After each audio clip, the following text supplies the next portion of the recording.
আজকে ছিল ষষ্ঠী, তাই এখানে ঘরের পুজোটা সেরে নিয়ে তারপর কিন্তু পুজো করতে যাওয়া হয়েছিল। তো পুজো করে নিয়ে আসার পর রান্না বান্না হলো।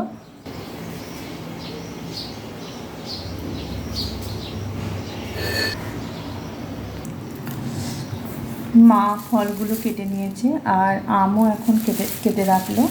তারপর কিন্তু আমি আলুর তরকারিটা করে নেব। আর আজকে তো নিরামিষ, লুচি, মিষ্টি, তরকারি, আম, কাঁঠাল এগুলোই থাকবে, দই খাওয়া দাওয়ার জন্য। এই যে এখানে দই এনে রাখা আছে, যেটা থেকে আমি একটু দই হলুদে ফোঁটা দিয়েছিলাম ছেলেকে। আর এখানে আছে খেজুর। আজ তো মুড়িও খাওয়া যায়, ওই জন্য একটু মুড়ি নিরামিষ করে আনিয়ে রেখেছি যাতে মুড়িটাও খেতে পারি। ওমা, কি করছো তুমি? এই দেখো, কি করছো? এই তো লুচির লই বেলছি, এই লই করছি, লুচি ভাজবো। ও, লই করছো? হ্যাঁ, এরপর কি করবা? এরপরে আলুর তরকারিটা করতে হবে, দিয়ে তারপরে করা হবে। হ্যাঁ। আর দিয়ে লুচি, ময়দা মাখা হয়ে গিয়েছে, লুচি ভাজবো। আচ্ছা, আলুর তরকারি আলুগুলো খোসাগুলো তুলে রেখেছো, আমি তাহলে কেটে নিচ্ছি। এই সাইজের করবো নাকি? দেখো আমি কেটে রেখে আলুর তরকারিটা তাহলে আমি করে নিই। আর তারপর আমি লুচির লই করে রেখেছি, লুচি ভাজবো। এটা কি আছে? নিরামিষে ময়দা হ্যাঁ। আর তেল। আচ্ছা, তাহলে আমি তরকারিটা শুরু করে দিই। আমগুলো কেটে রাখা আছে, খাওয়ার সময় দিয়ে দিও। এখান থেকে আমি কয়েকটা আম কেটেছি। আলুগুলো মা খোসাগুলো তুলে রেখেছে, এখন আমি আলুগুলো কেটে নিচ্ছি। তারপর সাদা আলুর তরকারিটা কিন্তু লুচির সাথে খেতে খুব ভালো লাগে। তো লুচির সাথে সাদা আলুর তরকারি করব কালো জিরে দিয়ে, তাই আলুগুলো কেটে নিচ্ছি। খুব একটা বড় সাইজ রাখছি না, আলুর দম হলে বড় সাইজ করা যায়, কিন্তু এটা আলুর তরকারি করবো বলে মাঝে মাঝে একটা সাইজ করছি। এখানে একটা বাড়িতে আমি তেল বের করে নিয়েছি নিরামিষ, আর আলুগুলো কেটে জল ঝরিয়ে নিয়েছি, ধুয়ে নিয়ে এবার আমি কড়াইটা বসিয়ে দিয়েছি। তারপর কড়াইতে একটু শুকনো লঙ্কা ফোড়ন দিয়েছি, বাবা। তারপর আমি একটু সাদা জিরে দিয়ে দেবো ফোড়নে। তারপর একটু কালো জিরে দেবো, তার সঙ্গে মৌরি, পাঁচ ফোড়নও দেবো।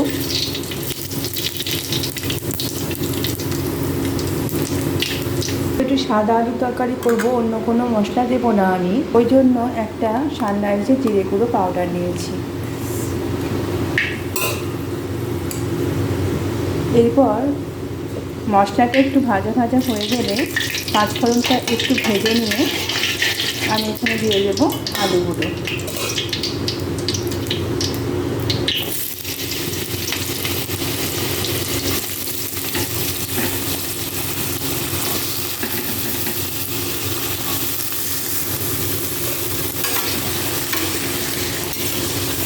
একে একে দেবো আর অল্প অল্প করে নাড়াচাড়া করব।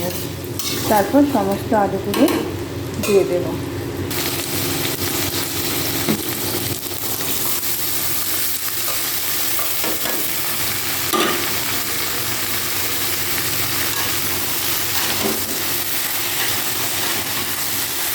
সমস্ত আলুগুলো দেওয়ার পরে বেশ লাল লাল করে ভেজে নেব। তারপর আমি পরিমাণ মতো লবণ এখানে দেবো। সাদা আলুর তরকারিটা কিন্তু খেতে ভালো লাগে, যেমন দেখতেও কিন্তু বেশ ভালো লাগে। অন্যান্য দিন আমরা হলুদ দিয়ে সমস্ত রকম তরকারি করি, কিন্তু সাদা আলুর তরকারিটা হলুদ না দিলে দেখতে খুব ভালো লাগে, আর তার সাথে খেতেও ভালো লাগে। লুচির সঙ্গে সাদা আলুর তরকারি রুটির সাথেও খাওয়া যায় বা মুড়ির সাথেও খাওয়া যায়।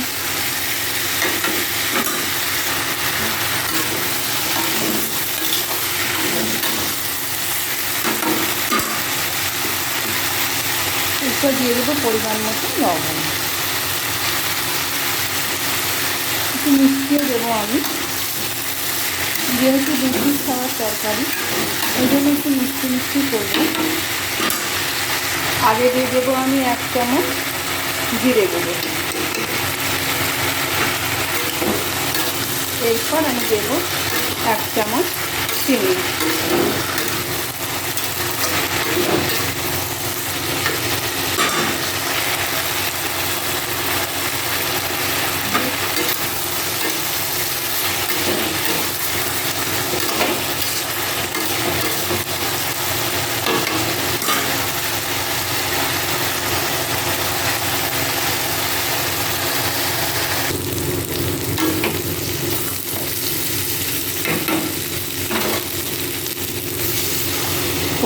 একটু জল দিয়ে দিলাম, এটা একটু সিদ্ধ হোক।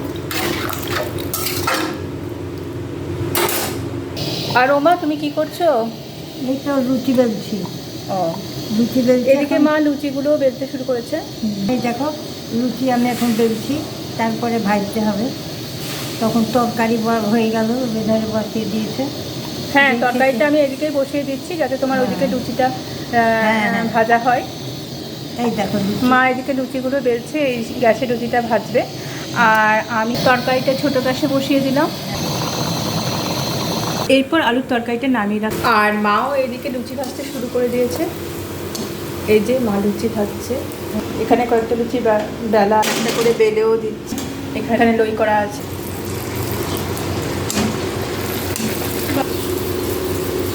তুলে তুলে মা এই গামলার মধ্যে রাখছে। তেলটা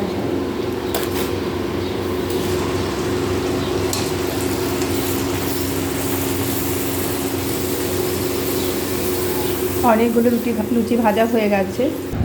এরপর আমি খাবারটাও দিয়ে দিলাম। এখানে দই মিষ্টি, আম, শসা, লুচি আর সাদা আলুর তরকারি। চলো খেতে বসো এবার। এইবার খাওয়া শুরু করো। কেমন হয়েছে? খুব সুন্দর।